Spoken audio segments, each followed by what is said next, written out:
உங்களுக்கான இன்றைய பிரபஞ்ச வார்த்தை. பிரபஞ்சத்தின் நேர்மறை ஈர்ப்பு விதி எப்பொழுதும் அப்படியே ஆகட்டும் என்று வரம் அருளும் கற்பக விருட்சமாக செயல்படுகிறது.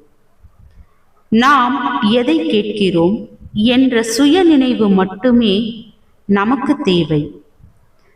நாம் வாய்விட்டு கூச்சலிட்டு கேட்க தேவையில்லை. மனதில் நினைக்கும் ஒவ்வொரு எண்ணத்தையும் பிரபஞ்ச நேர்மறை ஈர்ப்பு விதி அப்படியே ஆகட்டும் என்று வாழ்த்துகிறது.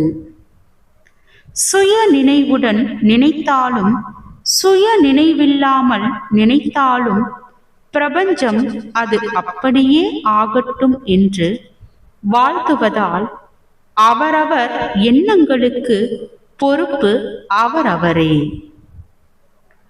வாழ்க வளமுடன்.